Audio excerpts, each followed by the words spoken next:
This is Contestants Not Appearing on Stage, a weekly podcast for game show enthusiasts. Episode number 24, Moments in the Sun. Recorded May 28th, 2016.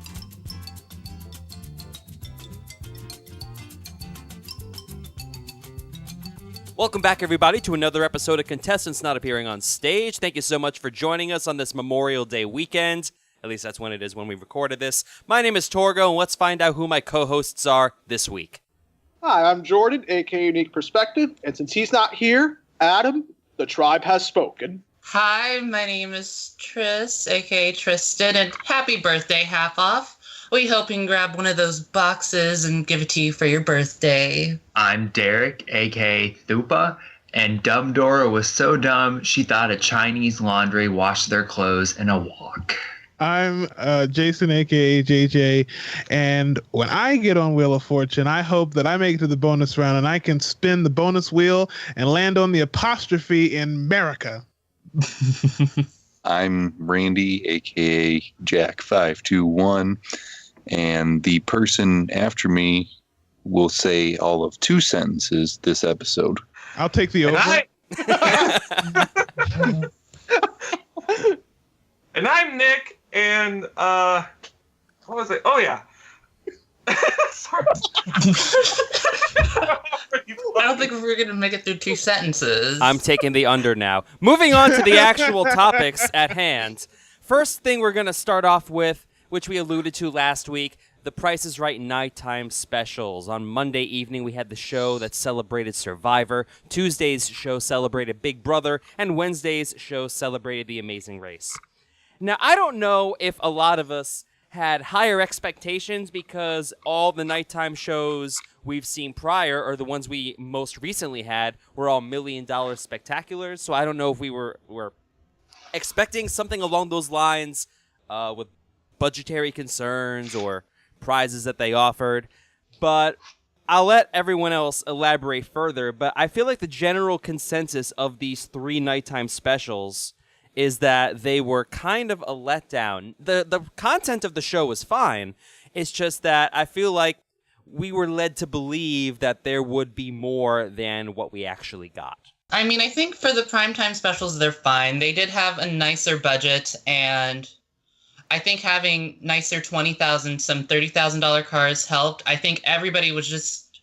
I think they were fine. I think everybody was just so used to the $1 million spectacular that having something that wasn't as big was going to let them down. Even though I think it's perfectly fine as a primetime special budget.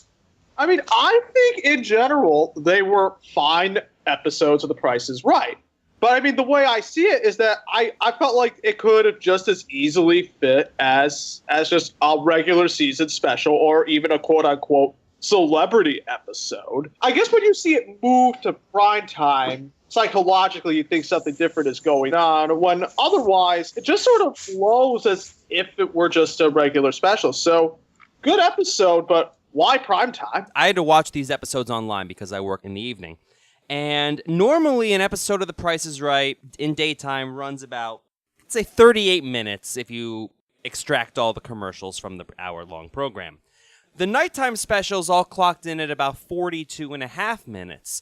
And you would think that they would evenly distribute that extra, 270, 280 seconds of time throughout each segment. But that really wasn't the case. All the extra time, from what I gathered, went to the introduction of the episode, the showcase showdowns, and the showcase at the end. That's where a lot of the time went. All of the games, they still edited them pretty heavily. There wasn't that much interaction with the contestants. And in fact, I feel like there was more interaction with the guests than the contestants. I don't know if that was the intent, because you could be tuning in and watching some contestants that you had seen if you were a big fan of Survivor or The Amazing Race or Big Brother.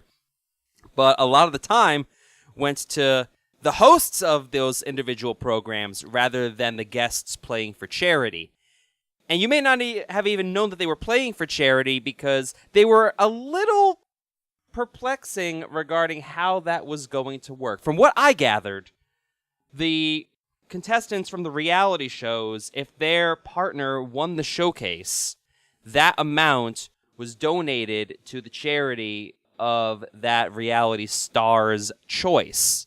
But Drew kind of bungled that all 3 days, so I think that's how it's supposed to work. Did they choose the celebrities ahead of time, or did they make all the people come and then they just chose the ones that were going to play when they got there? Because I'm wondering about lining up charities and if only the showcase winner got money and how that all worked. Part of me wants to think that they had chosen the reality stars ahead of time. Well, from what I heard when they were filling out the form, the contestants, you also filled out a part of the form that indicated your knowledge of the particular reality shows, and I think somewhere on that form was like favorite contestant or contestants you most want to play with. I think given the forms and given who they had from the reality stars at the audience, I think they just kind of matched it up from there. I think they probably had more people just in case, like, oh, they have these certain people, but they probably wanted to see who meshed well together. So that's why you see more,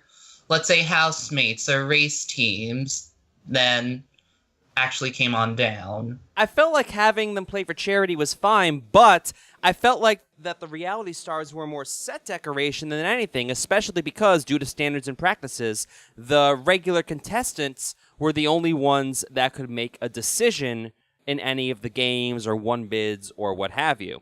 And I felt like, especially when you compare this to celebrity weeks that they've had, with like Chris Daughtry, Jenny McCarthy, Snoop Dogg, when they had those shows a couple years back, I felt like even then they were more integrated in talking with the contestant and swaying their decision one way or the other than the reality stars were. And the prime example that I like to think of for this one, I wish I remember the contestant's name, I'm sorry, but when they had the Big Brother episode with Cover Up, while the contestant was playing Cover Up, Drew was just chatting it up with the reality star. Like, he wasn't even really paying attention or trying to help the contestant win cover-up. They were just having a conversation while the contestant was playing the pricing game. And that kind of struck me as a little bit odd. I don't know if that was the dynamic they wanted. Well, to be fair, some of that conversation was Drew asking him, what would you pick? And the guy gave his choice numerous times on different occasions of what he would pick, with the contestant just clearly ignoring him. So I think it went both ways, where they were ignoring her and she was ignoring them and just looking out in the audience. Would you guys have preferred it be just a celebrity edition without playing with the contestants? We had that 10 years ago with Game Show Marathon, and I thought it was fine then as well. I don't see why it would be a problem now.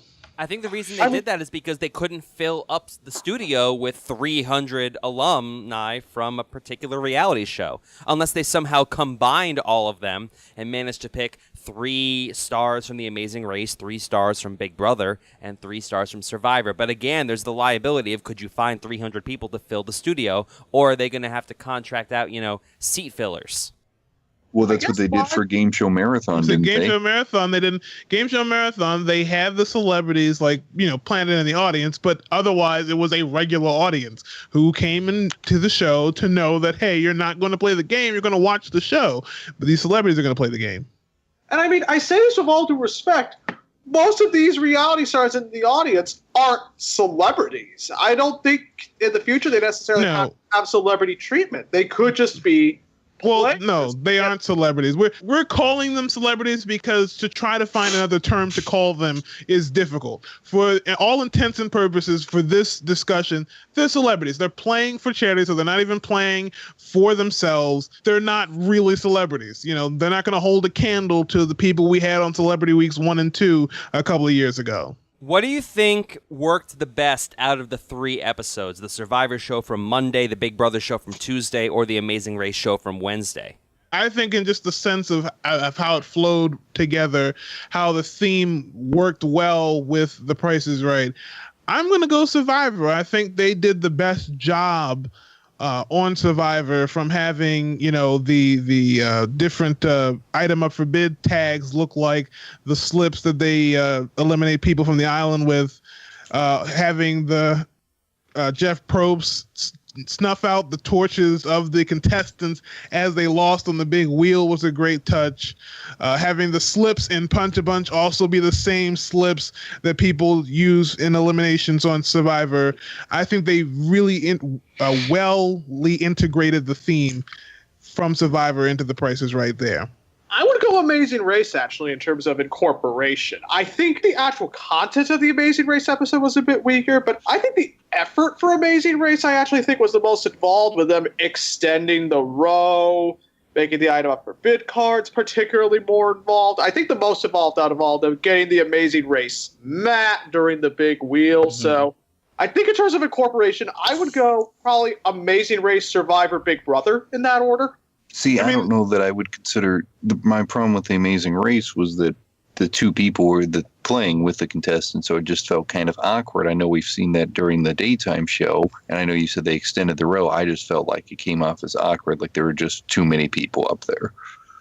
In terms of a primetime budget and most feeling like a primetime show, I'd have to go with The Amazing Race, just because everything was big there. All the games were played for 5 digits. Rat Race in particular being played for this gigantic prize pack it was a camera, like a first-class trip to Hawaii, and a beamer, and it was just like, it definitely felt like it had the most budget. Like, they put all the primetime stuff into that one, even if the theming wasn't necessarily as strong as Big Brothers or Survivors. Well, real quick, I think the theme, and this is the thing, I like Survivor for the touches they put in. I agree though about the Amazing Race. They did have great themes in Amazing Race. When you have the Amazing Rat Race, which they did, and they also played Cliffhangers, which makes sense as well. And I think in all 3 shows they had grocery products that were themed to each of the shows. So I agree that Amazing Race also did a great job. I was just saying in terms of integrating the theme, I still liked Survivor. So Survivor was my favorite too. I think that had the big wins with Punch Bunch. That was the best moment for me. My mouth was open for about 5 minutes after that because I was not expecting it at all.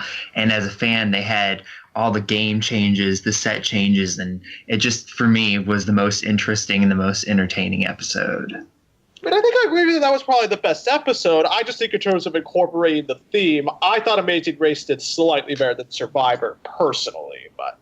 Well, you said that the Amazing Race was the one that had all of the big prizes or whatever, but the showcase was still $27,000. Like, I was sure that they weren't going to go lower than 30,000 on any of the showcase. That was still 27. Yes, they had the BMW, but I guess my question is, why was the showcase that low? Some of the prices were still kind of, I know it wasn't $1 million spectacular, but I guess that's what someone brought up that point earlier. More spread the wealth. Well, here's the thing: is because it wasn't $1 million spectacular. Honestly, I'm not sold that these were meant to be for primetime. They announced that they were going to make these for primetime, but if I'm not mistaken, they just took daytime playings and made them daytime tapings and made them primetime tapings. So I'm not even sure that this had its own separate budget. They probably were just told, "Hey, make this out of whatever you can," and so the show said, "Okay, we'll try," and that's what they did. And I think that's something that tripped up a lot of game show fans. We're getting the first actually made for primetime specials in 8-9 years, and so we're expecting them to perhaps be the expectation that we've always had for primetime specials, when we shouldn't have had that expectation in the first place. Do you think that the average fan is going to care as much about how much things are that are offered on the nighttime shows when compared to the daytime? Do you think that's going to affect how they enjoy the show? Or do you think that they're just going to be treating it as another episode of The Price is Right, albeit at 8 o'clock at night Eastern? I think they noticed, I'm looking at any number right now, and it's $21,000 car. That's what we see in daytime. I feel like someone watching the show would have been like, isn't that what they normally play for? When not necessarily. Sometimes they play for $15,000 cars, but I feel like a normal contestant would have noticed, hey, that's not that great of a car. I guess it's a Nissan Juke. That's not that great of a car. Why is this at nighttime? I don't think they're expecting Ferraris, Bugattis, big Jaguars or anything like that. But I think they care a little bit enough to make it entertaining for a bigger primetime audience. To go back to how we thought all the shows worked, are we in agreement that the Big Brother show was the worst of the 3? And if so, why do we think that? The main reason I didn't like it personally, and it's totally biased coming, Julie Chen just seems like she did not want to be there. She has this very stoic style of hosting, and with Big Brother, I totally get that, but when you contrast it to the atmosphere of The Price is Right, like, yeah, Jeff Probst and Kogan, they were going nuts when they were there. They were high energy, but Julie Chen just showed up and came off, in my opinion, like it was just another day on the job. But that's her normal, I believe, Right? That's how she comes persona. off. Like that's how she is. Like that's her thing. I know, but even on clips when they advertise The Talk, I mean, granted, I don't watch The Talk, but even there, she seems like she's coming off as having more fun than she was being on The Price is Right. I mean, she's a reserved person in a way, and that's kind of her thing. And so, for me, what made the Big Brother special wasn't bad. It just was, again, just weaker compared to the other two. It was, I mean, I just don't know what to say other than the other two really had great moments in them. Whereas, besides maybe perhaps the one-away win on the Big Brother special, that was about it. And we see one-away wins all the time, where you have Survivor that has the nice touches with the the torches and the $25,000 win, and you got the Amazing Race that has the nice touches with the clue box and the Rat Race win. You've got just wins and good touches that elevate those specials, where this one has fine touches with the extra door on the stage as they leave and a nice win elsewhere, but just not enough to reach that level of rare things. Nothing rare happened on the Big Brother special. A punch-a-bunch win is rare. A Rat Race win is rare. So Exacta. Do you think a lot of that has to do with the fact that Survivor is a game show and The Amazing Race is a game show, so there are gameplay elements, and on top of that, they have more exotic locations. Survivor travels around the world with each season. The Amazing Race travels around the world every season. Big Brother is set in a house.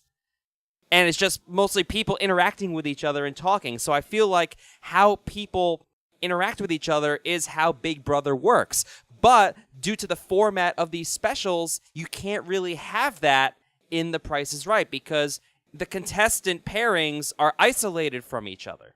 I would say the way they incorporated Survivor, the prizes, the trips, it wasn't necessarily that involved. And I think it kind of same with Amazing Race and Big Brother as well. So I don't necessarily think that necessarily impacts my enjoyment of the special compared to another. I just thought that for whatever reason, the Big Brother special couldn't catch my attention as much as the other two. Just simple as that. Not really sure why, but again, let us know your thoughts, what you think about The Price is Right nighttime specials. Did it meet your expectations, or did you just think that they were just a fun little 3 off of episodes? Moving on, we weren't going to talk about this. We hadn't planned on it like a week or so ago, but this is still trending on Facebook, so people are still talking about it, and that is the rare instance of a tiebreaker on Wheel of Fortune. The fact that 2 contestants managed to both accrue $24,000 in the main game. First time in a decade that has happened, and then they had to have another toss-up to break the tie, and they awarded that $1,000 to the winner. Why do you think this is such a trending topic days after the episode? Even something like Robert Santoli's appearance on Wheel of Fortune only really had that buzz going for about a day. This seems to have staying power. Why do you think this moment is the one that people are latching onto? I mean, I'd say it's because it's just a rare moment. Like, no offense to Robert, but we've seen impressive solves in the past. Whereas the tie, like, this is the first time it's happened when YouTube is a big thing. I think the last time it happened was 2006. Yes. And, YouTube was around, but like, it wasn't like trending and all, social media wasn't as big. So, just the fact that, oh my gosh, like nobody's ever seen this happen. We've seen impressive solves. Robert's solve lasted a little longer than you might think. It did. It wasn't just a day. It was like a week because the day his episode aired was March Madness. And so not a lot of places saw it. So it started trending and people were seeing it for the first time and like, oh my goodness, blah, blah, blah. But yeah, this tie, again, the way the Wheel of Fortune works currently, it is very difficult to get a tie because sometimes you're going to have prize puzzles that end in, double zeros, or you're going to have a prize puzzle that might be $6,203. And then after that, there's not going to be a tie there at all. And things just have to fall into the right places just so perfectly for something like this to happen that I think it's a big deal. Kind of like when Matt DeSanto won, what was that, like over $90,000 in the main game. Things had to work properly for a person to win $90,000 before the bonus round. The same thing applies here, and I think that's what makes it so special. Yeah, I mean, it's a rare occurrence to occur, and it wasn't that easy either. We had to get a $5,000 speed up to have her even have a chance to get there, and it fell into place. And yeah, just the fact that it's rare. We don't usually see this. It's been 10 years. Like, I can't recall ever seeing a live tie before on Wheel of Fortune. For a while, like the prize puzzles were ending in like 10 or something, so I thought they had been adding just a little something extra just to avoid the situation of a tie, because generally the person who wins the prize puzzle is the one who wins the whole game. So I thought maybe that's why, the prizes were ending in those weird amounts, is to prevent something like that from happening.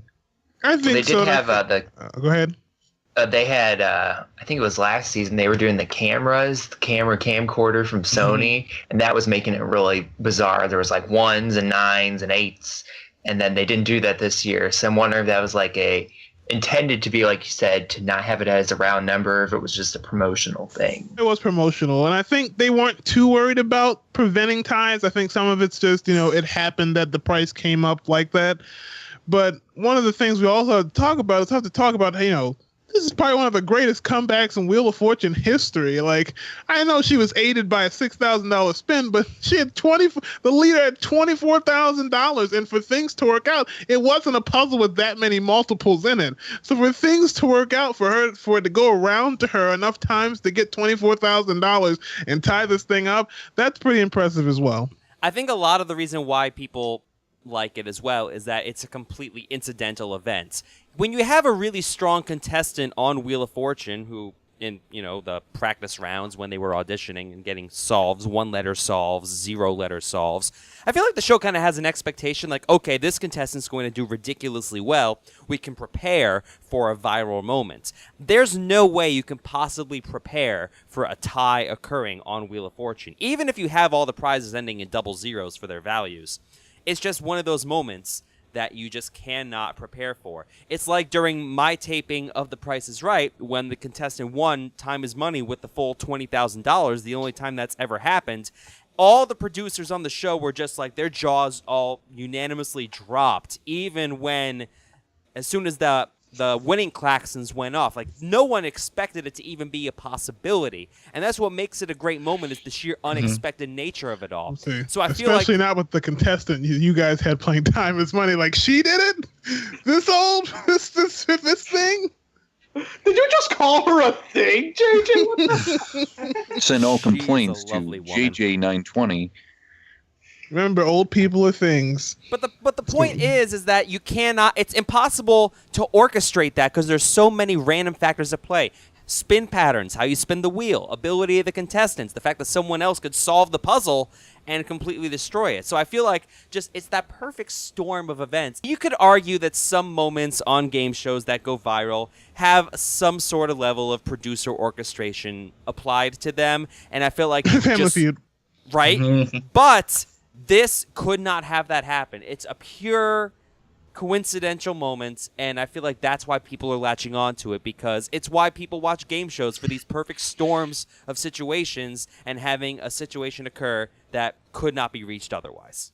The only thing I wonder is why people are particularly excited about the idea of a tiebreaker. Slightly play devil's advocate here about, there's not necessarily that much drama in a tiebreaker, is that if you lose, you still get $24,000, and all you win is a chance to win more money. So it's not new. Like it's something new that people haven't seen before. It's an unused gameplay element. Everyone loves unused gameplay elements.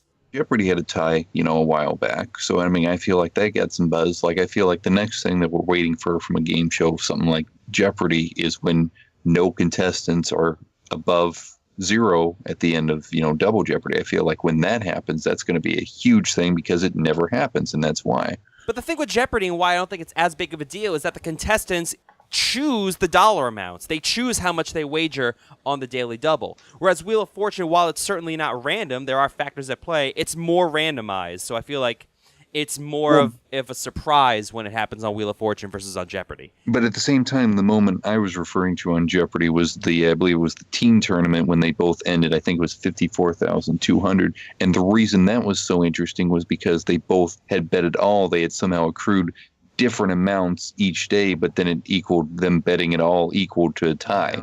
And So that's also why with it that, was. and also what I would say earlier with that Jeopardy is that there was something like $75,000 or so on the line for the winner. There was a distinct amount at stake for the winner of the tiebreaker. Whereas for the Wheel of Fortune tiebreaker, all you're playing for is a chance to add on to your already $24,000, which is why I find the Jeopardy stuff a little more interesting. Stuff like this, stuff like everybody finishing with no money, because there you at least have the suspense of, oh my God, did they wager this? Oh my God, did they get it wrong?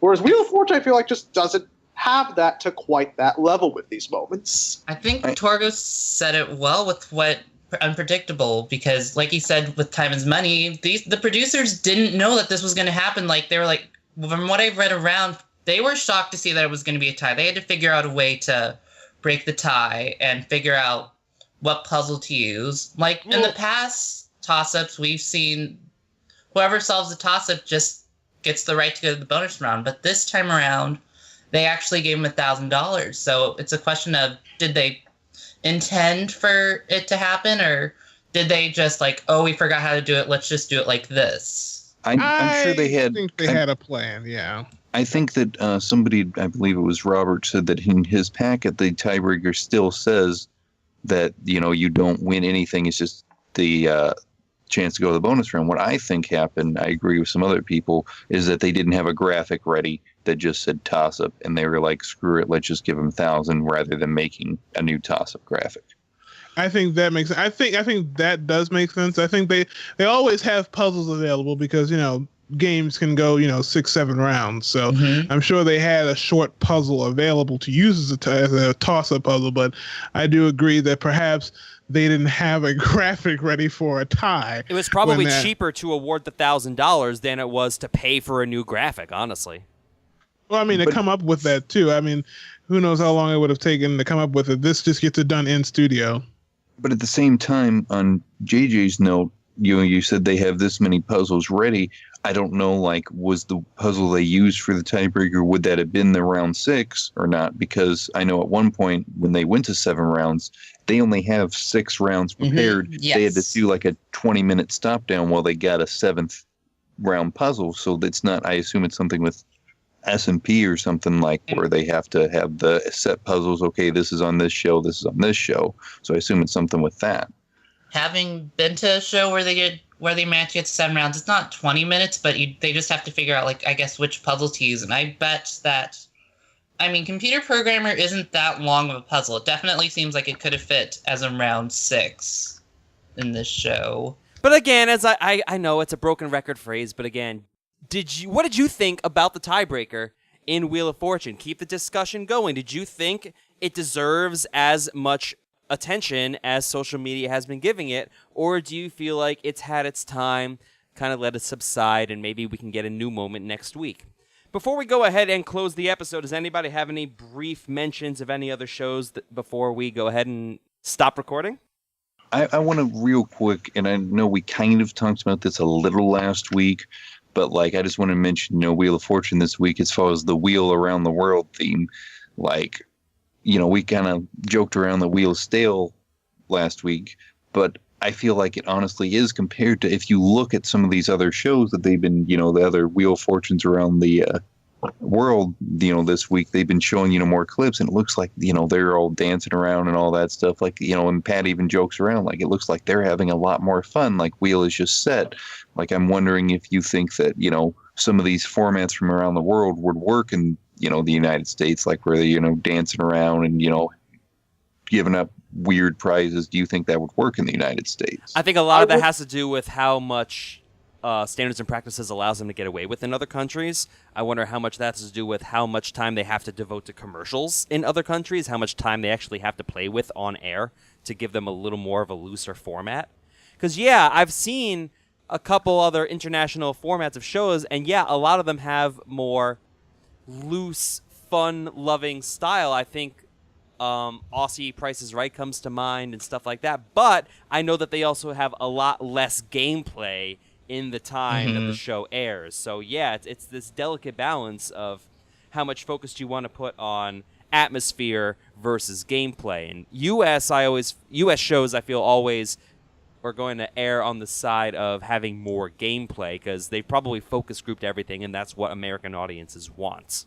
I think you could perhaps have a little fun with it, but I think it'd have to be like another version of the show, like kind of like how in the UK there's Countdown, which is a classic spelling math game that's been around for a long time. Well, there's a comedy show with a comedy troupe that does another different version of Countdown where they, instead of just playing the regular game, they have fun. They do jokes. They have little bits in between while people are writing down their words.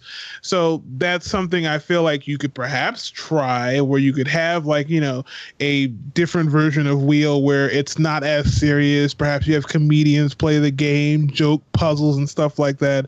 But it's not something that I think you would do all the time here in the United States.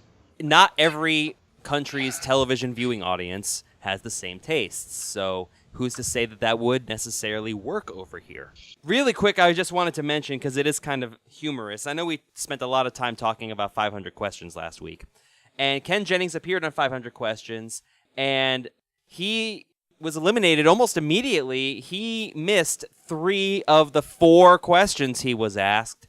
And in fact, I'm pretty sure we devoted more time last week to Ken Jennings on 500 Questions than Ken Jennings actually spent on 500 Questions. And just as a note, 500 Questions, even with Ken Jennings being on the first episode, even if, he didn't last that long, he was there, it's not doing well. The first episode, which was, 2 hours long, did not do well. The show still moves at a very slow pace, and that's not turning people on. And just one more note, I just wanted to talk about Buzz Cohen.